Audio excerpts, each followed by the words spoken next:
It's March 13, 2026. It has been 6 years since the COVID-19 pandemic that shut down the world. Distribution chains were interrupted, warehouse like supply chains. Everybody was at home, and these corporate big cats were at home freaking the fuck out like, oh man, what's gonna happen? All my worker bees are gonna get me sick and I'm gonna die and I'm gonna enjoy my billions of dollars. I gotta squeeze the shit out of the consumer to get all that money back. And squeeze they fucking did. I will never forget the absurdity of prices during that time. And you know what? Here's the big mystery a lot of people never fucking solved.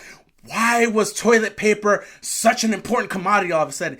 I'll tell you why. I remember watching that shit on the news that day. CNN did a segment on that where they were talking about, oh, well, with the pandemic, you want to get your mask, your face covers and whatnot. And if you don't have access to disposable face masks, what you could do is take toilet paper. Take a couple of squares of toilet paper, fold it over themselves, and put it inside your mask as a temporary filter. You can take this out and switch it and sub it out. That way you can make your mask last longer.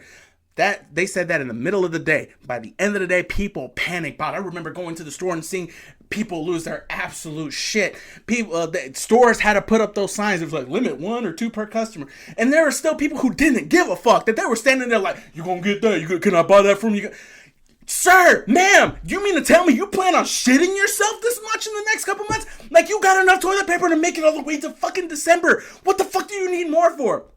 But these were the same people that were buying all the hand sanitizer, all the soap, with they dirty asses, weren't even out here using the shit, weren't out there washing their hands, weren't using hand sanitizer. Oh yeah, but they jumped on that opportunity to sit there and price gouge the fuck out of these items.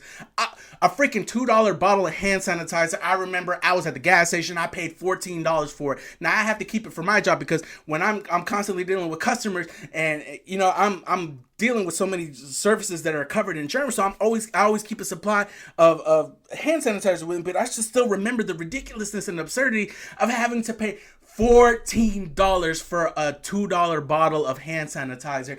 $25 for a bottle of soap was ridiculous. And the worst part about it is it was all being hoarded by greedy motherfuckers that saw an opportunity to make some money. I mean, it was exercise equipment, dumbbells that cost $10 or $15 in the store were now costing $60, $70. The whole workout sets, because everybody was at home. They're like, what are we gonna do? You fat asses that didn't even bother exercising, just bought all that fucking equipment, set no goals other than just to fatten your pockets and shit, and everybody else had to pay the price for that shit, and it was ridiculous. Even with gaming systems too. I remember like the PS5 came out during that time, and man, these stupid bots, if the shit was $400, $500 online, well, people on these bots that they were buying up, now your system was $800, $900, $1,200. And I feel for you that could not be patient out there, I fucking waited. I wasn't gonna sit here and let them price gouge me like that. But man, for you that were impatient and had to pay double or triple the price, shit, man, that's free market economics right there for you. If you wanted that bad and you got the money, go ahead.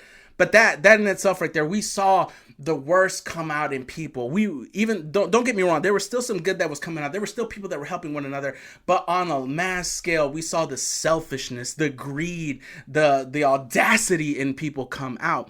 And you know, 6 years later, it's like nothing happened. Even though we still deal with the chaos, with the inflation, with the ridiculousness and scars of that pandemic, we still haven't learned our lessons. There are people out there that are still selfish, that still don't give a fuck about hygiene, that won't cover up when they're sick. They just feel like, if I'm sick, everybody's getting sick.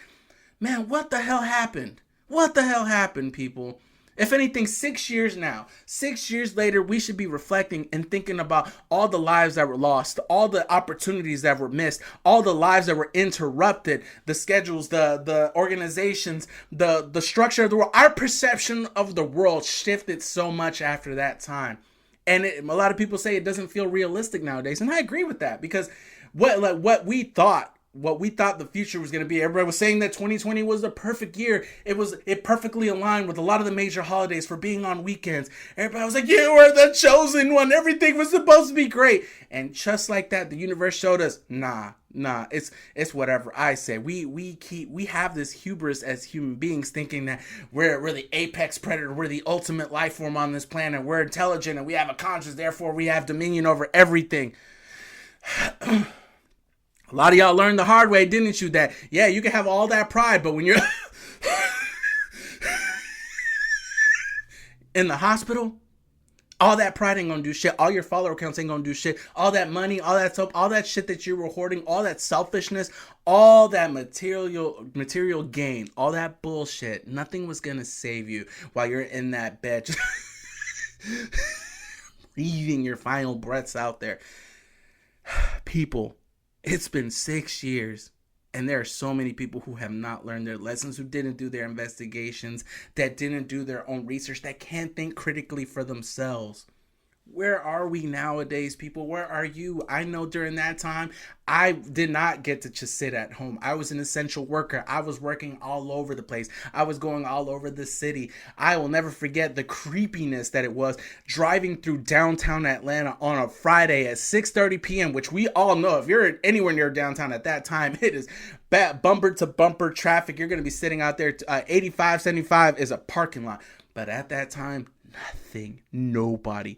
I got through downtown in less than 5 minutes, and that was one of the creepiest experiences I ever had. Never thinking that it was ever going to be possible.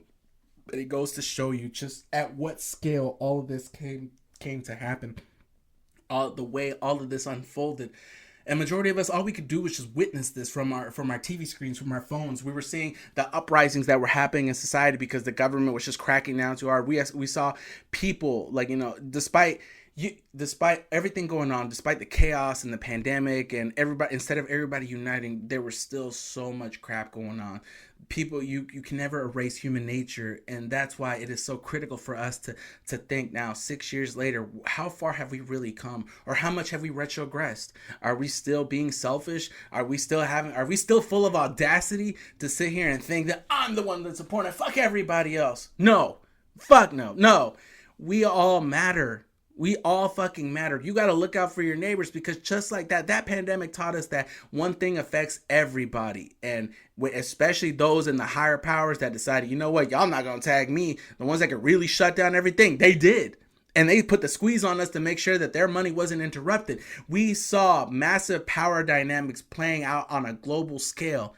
And yet, look at this. The lessons that we have learned along the way, 6 years later now, how far have we really come? In your personal life, what is going on? What has changed in your life? What has changed in your perspective? What has changed in your direction as you navigate life ever since the pandemic? I can say for me, I learned a lot. I had to think on my feet. I had to adapt. I had to overcome a lot of fear and uncertainty and insecurity in the world and still get things done. And I'm proud of myself for having come out of that alive. I'm proud of myself for having been as generous as I had been during that time and willing to be helpful and mindful. And it's still a shame to see that a lot of people didn't learn anything. And the really, really stubborn ones pay the price with their lives. There are so many people, you look back at it, those people that had those parties that they were like, oh, okay, they disguise their parties as mini protests as a way to gather, not realizing, oh, okay, you want to go see Miss Ann? You want to go see Miss Stephanie? Guess what? You're oh, don't worry, Stephanie. I'm fine. Everything's okay. Next thing you know, 2 weeks later, you're finding out Miss Stephanie has passed away. Oh my God, what happened? Oh, COVID-19 took her out there. It exacerbated all her other medical conditions. Oh my God, it's so sad. I was there at the party. I was feeling okay, but I was fine. Bitch, it didn't matter if you were fine. Guess what? You gave it to somebody else. You didn't give a fuck, and that person paid the price. But guess what? That was on them. That was on you. You didn't learn shit. You refused to believe that this affected you too. And unfortunately, we can't escape consequences. Freedom of choice is not freedom from consequence. People learn the hard way. There were a lot of people who lost a lot of loved ones. And it is unfortunate. I am not laughing or mocking those circumstances. It is unfortunate to look at the selfishness that humanity exhibited during that time and the people who had to pay the price for it. And that's why I say 6 years later, what lessons have we truly learned here? What things are we applying in our lives now that help shape us and prepare us for future emergencies, for future chaos, People, that's why I say give a fuck about something. Please give a fuck about something. Care about yourself, care about the world, but don't be so selfish that it harms everything around you, because you're thinking you're just saving yourself, but if you're on the boat with everybody else and you're disarming it just to keep your one section of the boat dry, guess what? The ship is going to sink completely, and everybody and anybody that's on it is going to get into that water. And if you don't know how to swim, Have fun. But people, don't let all that chaos have been for nothing. Don't have been through and suffered all the crap that happened. Don't have survived the chaos and not have learned nothing from it. I encourage you, do some self-reflection. 6 years now today, people, how far have you come in your life?